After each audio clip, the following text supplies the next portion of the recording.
Shalom. I'm Rabbi Nathan Davidovich, speaking to you on behalf of the webyeshiva.org, speaking to you from Efrat, Israel. I'm going to be speaking about this Torah reading of this week, which is Parsha Shelach. And I'm going to talk about three different things that are contained within this Parsha. One is the story of the Meraglim, the spies, who were sent to spy out Eretz Yisrael before the Jewish people were going to go into Eretz Yisrael, the land of Israel. The second is about Shabbat and an incident where somebody is caught violating the Shabbat. And the third thing I want to talk about is the importance of not being susceptible and falling prey to the desires of your eyes and your heart. So let's start with the Meraglim. The Jews are in the desert, and they're almost ready to go into the land of Israel. And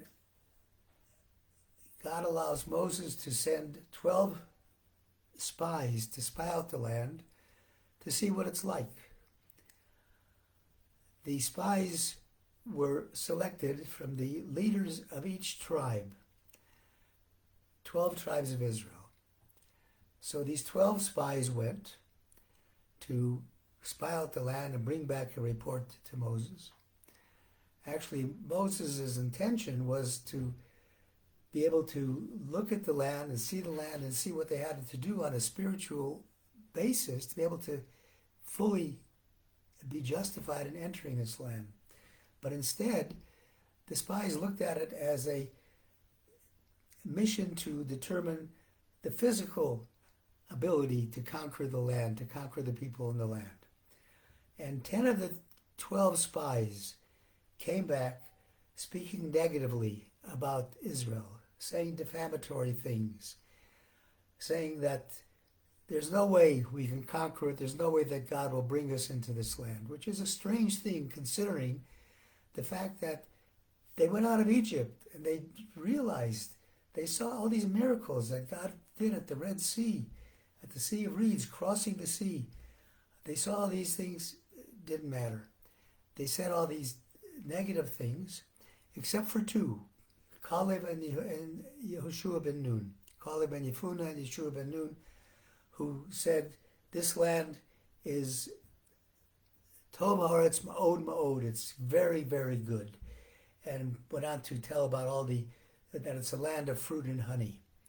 But nonetheless, the people listened to the spies, the 10 spies, and they started crying out to God, why are you doing this to us? Take us back to Egypt where life was so great.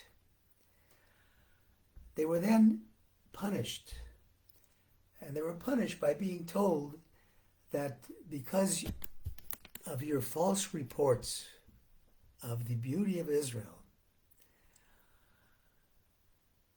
you will be destined to die in the desert. Anybody from age 20 through age 60 will die in the desert over the next 40 years, and you will not enter into Israel. But your children, who you said will be prey to the people in the land of Canaan, they would be destroyed, they would be eaten up, they will go in and inherit the land.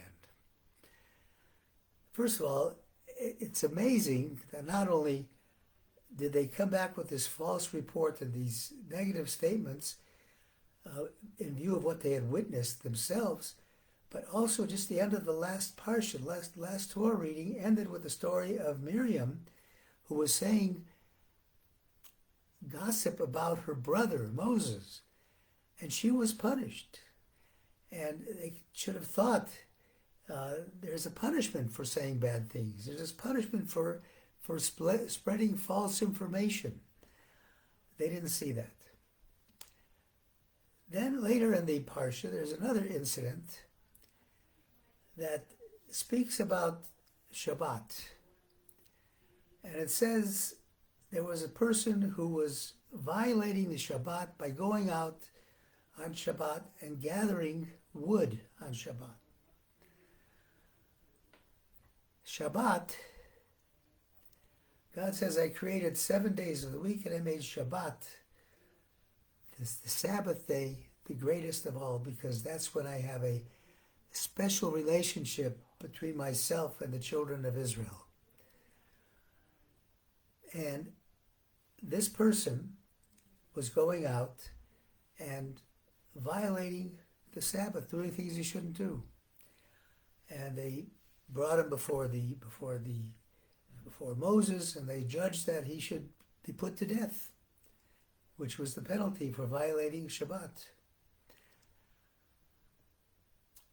The question is asked, why does that particular story about this gatherer of the wood appear where it does? And Rashi points out that it appears after a section about idol worship, telling the Jewish people not to worship idols and equating this violation of Shabbat with the worship of idols. The sages tell us that the worship of idols is equivalent to denying the entire Torah, the entire 613 commandments.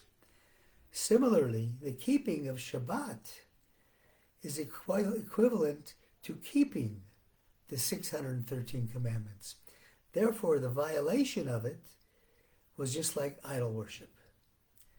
Then there's the next section, immediately following the story of the gatherer of wood, is the commandment to the children of Israel to put fringes on the corners of their garment, tzitzit, to remind them, to give them a physical reminder constantly to fulfill God's will and to do what God wants from them. In that section, it has the words, "V'lo sasuru achrei levavechem v'achrei einechem." You shouldn't follow after your heart and after your eyes. In other words, you shouldn't give in to your desires of your eyes and your heart. As the sages say, the eyes see, the heart wants, and the rest of the body fulfills the desires. And I'm reminded of a story that I personally had the privilege of being part of. As a young child, I sat in the library of the Satmar Rebbe, the Rabbi Yoel Teitelbaum, and he gave a Devar Torah about a word that appears in another place in the Shema, not in this section, where it says you should be careful and not to go astray from God's commandments, because v'sartem min haderech, he says, it says you will turn away from the way, v'avadtem elokim acherim, and you'll serve other gods. You'll turn away and you'll be an idol worshiper. And he said that doesn't mean that all of a sudden one is an observant Jew, observing all the commandments, and the next moment he's just an idol worshiper. He says, no, it doesn't mean that at all. What it means is that oftentimes we will do something and we don't realize that it's the beginning of a slippery path. That we think, oh, we're just going to do this little violation, it's no big deal. And then before you know it, it increases. You're turning, so that what started out as a very minor thing, as you let it go without recognizing that you've done wrong, it'll turn into leading you to idol worship. And that's what this means too. In this Parsha, you shouldn't follow the desires of your eyes and your heart. Don't let your improper desires lead your life. But remember that as a Jew, we have to follow God's commandments. We have to do what God wants us to do. And we have to realize that when we're faced with a situation of should we or should we not do something, you should ask yourself, is what I'm going to do something that will bring me closer to my relationship with God? Is it something that God would want me to do? If you hesitate and you don't know the answer, perhaps you should hesitate in not doing what you're thinking of doing. Contemplate your actions. Make your actions align with what God wants.